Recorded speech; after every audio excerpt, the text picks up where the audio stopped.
Nasir electronics mobile shoppe furniture व e bike centre Salgare घेऊन आले गुढीपाडवा धमाका इलिको कंपनीची ई बाईक सर्वात स्वस्त एकदम जबरदस्त फक्त 39,500 पासून पुढे कोणत्याही कंपनीची जुनी ई बाईक द्या नवीन ई बाईक घ्या एक्सचेंज ऑफर बजाज फायनान्सच्या साहाय्याने 0% व्याजदर कोणत्याही वस्तू खरेदीवर लकी ड्रॉ कुपन आमच्या शाखा क्रमांक 1 पोस्ट ऑफिस समोर सलगरे शाखा क्रमांक 2 हिरा हॉटेल चौक मिरज शाखा क्रमांक 3 देशिंग कॉर्नर कवठे महांकाळ शाखा क्रमांक 4 नायरा पेट्रोल पंप समोर हल्याळ रोड आथनी। प्रत्येक बातमीतील घटनेच्या वास्तविकतेची तुलना थेट पाहत रहा सांगली अपडेट। सांगली जिल्हा परिषदेत सत्ता स्थापनेबाबतची घडामोडी वेगाने सुरू असून राष्ट्रवादी अजित पवार पक्षाच्या भूमिकेकडे सर्वांचं लक्ष लागलं आहे। याच पार्श्वभूमीवर पक्षातील जिल्ह्यातील काही वरिष्ठ नेत्यांनी सुनील तटकरे यांची भेट घेऊन सत्ता स्थापनेबाबत सविस्तर चर्चा केल्याची माहिती समोर आली आहे।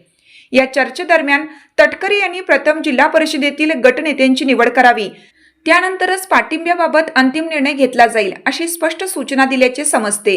तसेच ज्यांच्याकडून सन्मान मिळेल त्यांना साथ देऊ अशी भूमिका व्यक्त झाल्याची माहिती सूत्रांकडून मिळत आहे। दरम्यान जिल्हा परिषद व पंचायत समिती निवडणुकांचा निकाल सोमवार दिनांक 9 रोजी जाहीर झाला असला तरी अध्यक्ष व सभापती निवडीचा कार्यक्रम अद्याप जाहीर झालेला नाही।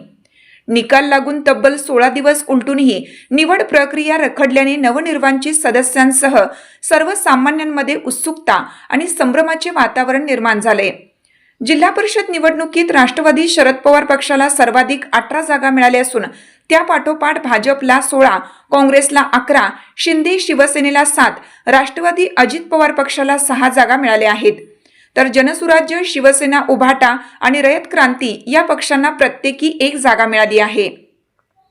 सत्ता स्थापनेसाठी आवश्यक असलेले 31चे संख्याबळ युतीकडे असल्याचे चित्र असले तरी महाविकास आघाडीला बहुमतासाठी केवळ 1 जागेची आवश्यकता आहे।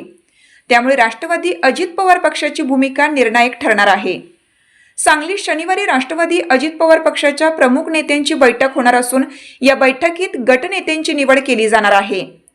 या बैठकीस नवनिर्वाचित सदस्य उपस्थित राहणार असून निवडीचा अहवाल वरिष्ठांकडे पाठवला जाणार आहे। त्यानंतरच पाठिंब्याबाबत अंतिम निर्णय होण्याची शक्यता व्यक्त करण्यात आली आहे।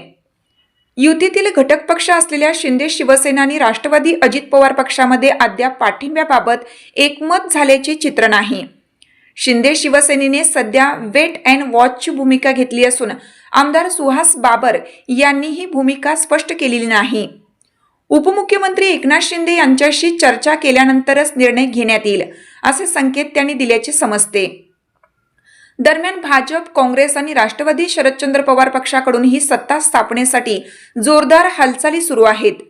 मुंबईत विविध स्तरांवर बैठका होत असून पुढील 4 ते 5 दिवसात सत्ता स्थापनेचा तिढा सुटण्याची शक्यता राजकीय वर्तुळात वर्तवली जात आहे।